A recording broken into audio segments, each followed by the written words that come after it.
इसके पश्चात हम कुछ फार्मूले जो हमारे पास अवेलेबल हैं उनकी जानकारी ले लेते हैं कि किस प्रकार हम उसका प्रयोग कर सकते हैं। देखिए, यहाँ मैं एक टेबल के साथ एग्जाम्पल के रूप में समझ लेता हूँ। मेरे पास किसी क्लास के बच्चों का डेटा है, अजय, विजय, सुमित और रवि, जिनके रोल नंबर दिए गए हैं। यहाँ मेरे पास मैथमेटिक्स, साइंस और इंग्लिश के नंबर उपलब्ध हैं। मैं इनका टोटल करना चाहता हूँ, इनका एवरेज, इनमें से कौन सा सब्जेक्ट में उसके नंबर कम हैं और किस सब्जेक्ट में सबसे ज़्यादा नंबर हैं, तो ये जानकारी मैं चाहता हूँ। इसके लिए मैं सबसे पहले टोटल सेल पे क्लिक करूँगा और अब की बार मैं इंसर्ट फंक्शन के साथ ऑटो सम का प्रयोग भी कर सकता हूँ। यहाँ कॉर्नर पे क्लिक करूँगा मैं, जैसे सम पे क्लिक करूँगा, देखिए मेरे पास जब मैंने यहाँ क्लिक किया था तो काफ़ी सारे फंक्शन अवेलेबल हो गए थे। इसमें सबसे पहले वाला फंक्शन मैंने क्लिक किया है। जैसे ही मैंने फंक्शन क्लिक किया है, यदि आप ध्यान दें इसमें, तो इसने एक रेंज पिक कर ली थी। यहाँ एक समस्या है कि इसने खुद रेंज डिसाइड कर ली है, जिसमें कि रोल नंबर को भी शामिल कर लिया है। और मेरा जो टोटल है उसमें रोल नंबर का महत्व नहीं है, उसमें मुझे मैथ, साइंस और इंग्लिश के नंबर ही जोड़ने हैं, जबकि इसने साथ में रोल नंबर को भी ऐड कर लिया है। इसलिए ये टोटल गलत प्रदान करेगा। तो इसलिए मैं क्या करता हूँ, ये वाला टोटल डिलीट कर देता हूँ। एक बार फिर से ऑटो सम के कॉर्नर पॉइंट पे क्लिक करें, सम पे क्लिक करें। देखिए, जब इस रेंज को सिलेक्ट करता है एक्सेल, तो आप यहाँ से अपनी रेंज को दोबारा स्पेसिफाई कर दें, जो कि मेरी 3 सब्जेक्ट तक ही है। जैसे ही मैं रेंज स्पेसिफाई करके एंटर करता हूँ, मेरा आउटपुट मेरे पास अवेलेबल हो जाता है। किसी भी फार्मूला के बाद लिए गए आंसर को अगर आप नीचे के सेल्स में कॉपी करना चाहते हैं, या नीचे के सेल्स में अगर आप उस फार्मूला को फिर से अप्लाई करना चाहते हैं, तो माउस बिल्कुल ये जो बिंदु दिखाई दे रहा है कॉर्नर पे, इस पे माउस लेके जाएं तो बिल्कुल प्लस का निशान बिल्कुल पतला सा हो जाएगा। अब आपके पास 2 ऑप्शन है। आप लेफ्ट क्लिक दबा के इसको नीचे की तरफ खींचें, देखिए जिसको हम ड्रैग कहते हैं, एक तरह से ड्रैग कीजिए इसे, तो आपके पास आंसर उपलब्ध हो जाएगा। इसके अलावा आपके पास दूसरा तरीका भी है, एक्सेल का स्मार्ट वे। आप केवल कॉर्नर पे जब पतला प्लस का निशान हो जाएगा, डबल क्लिक कर दीजिए, आपके पास टोटल खुद ब खुद नीचे तक अवेलेबल हो जाएगा। यदि आप यहाँ ध्यान दें तो पहला जो सम है वो C2 से E2 है, दूसरा जो सम है वो C3 से E3 है। खुद ही उसने रेफरेंस चेंज कर लिया है, यानी कि खुद ही उसने सेल को चेंज कर लिया है।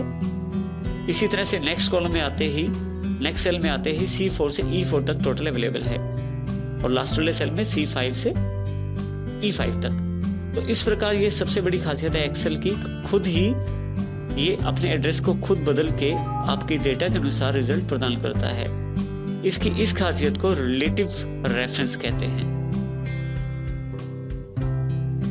अगला जो एग्जांपल मुझे चाहिए, इसमें एवरेज निकालनी है मुझे, तो फिर से एवरेज के लिए मैं टाइप भी कर सकता हूँ इक्वल एवीजी के साथ, और अगर मैं चाहूँ तो यहाँ ऑटो सम के कॉर्नर पे क्लिक करूंगा, एवरेज पे क्लिक कर दूंगा। तो देखिए, जैसे ही एवरेज पे क्लिक करता हूँ, इसने एक रेंज खुद सेलेक्ट कर ली है। यहाँ थोड़ी सी समस्या ये है कि रोल नंबर और टोटल को भी इसने शामिल कर लिया है, जो कि मेरे आंसर का पार्ट नहीं है। तो इसलिए मैं दोबारा रेंज सेलेक्ट कर लेता हूँ, जो कि 3 सब्जेक्ट तक लिमिटेड है, C2 से लेके E2 तक। जैसे ही मैं एंटर करता हूँ, मेरे पास आंसर अवेलेबल हो जाता है। बिल्कुल वही प्रक्रिया जो पहले दोहराई थी हमने।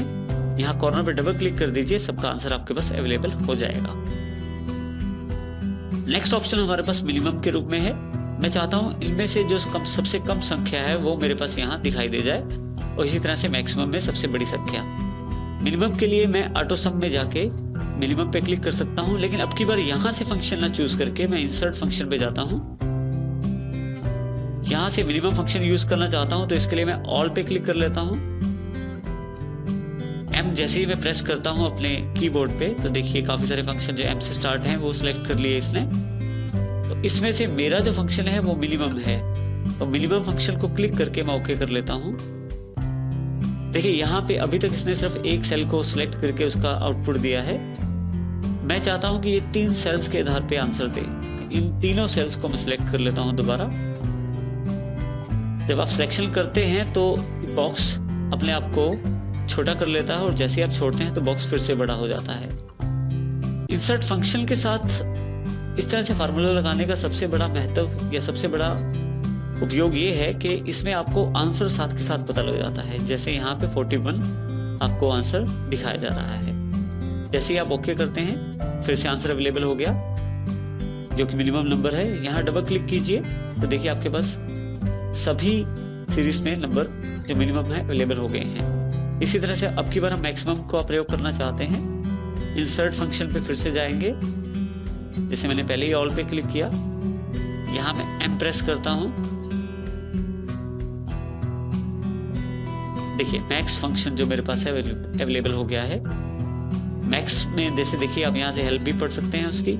इसको मैं ओके कर लेता हूँ। फिर से देखिए G2 से S2 की रेंज सेलेक्ट कर रहा है, जो कि गलत है। मैं इन तीनों रेंजेस को सिलेक्ट करना चाहता हूँ। जैसे ही मैं ओके करता हूँ, डबल क्लिक करता हूँ, मेरे पास आउटपुट उपलब्ध हो जाता है मैक्सिमम के रूप में। इस प्रकार आप अलग अलग फंक्शन के लिए अलग अलग तरीकों का प्रयोग कर सकते हैं और इस तरह से एक्सेल की कैलकुलेशन आसान बनाई जा सकती है। एक आखिरी पॉइंट जो इसमें डिस्कस करना चाहते हैं वो ये कि हो सकता है आपको बीच बीच में से किसी नंबर का सम चाहिए हो। इसके लिए आप केवल माउस क्लिक कर दीजिए जहां पे आपको रिजल्ट चाहिए। उसके पश्चात जो फार्मूला आप अप्लाई करना चाहते हैं, जैसे मैं चाहता हूं यहाँ से सम लेना। अब इसने एक रेंज अपने हिसाब से सेट कर ली है, लेकिन हमें इस रेंज को नहीं लेना है।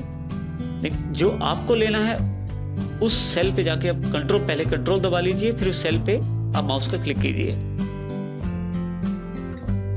देखिए अब जिस सेल पे मैं क्लिक करूंगा कंट्रोल के साथ, उस सेल को ही सिलेक्ट कर लेगा और जिस सेल को सिलेक्ट किया हुआ है उन सेल्स का टोटली सिलेक्ट आपके पास कर लेगा।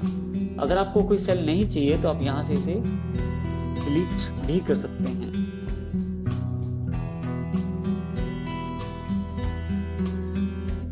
तो इस तरह से जो आपने जब एंटर किया उसको, तो जो सेल सिलेक्टेड थे कंट्रोल के द्वारा, उन सब का टोटल आपके पास अवेलेबल है, जिसमें ये सेल्स शामिल हैं। अगर आप यहाँ डबल क्लिक करें तो उन सेल्स की जानकारी आप फिर से ले सकते हैं जिन सेल्स को आपने कंट्रोल के द्वारा शामिल किया था। अगर फिर से आप फार्मूला में कुछ बदलाव चाहते हैं तो उसके लिए आप जिन सेल्स को नहीं चाहते हैं उनको आप डिलीट कर दीजिए और दोबारा एंटर प्रेस कर दीजिए। जैसे आप एंटर प्रेस करते हैं आपके पास फिर से उन सेल्स का टोटल रह जाता है जो सेल्स बाकी आपके पास बचे हुए हैं।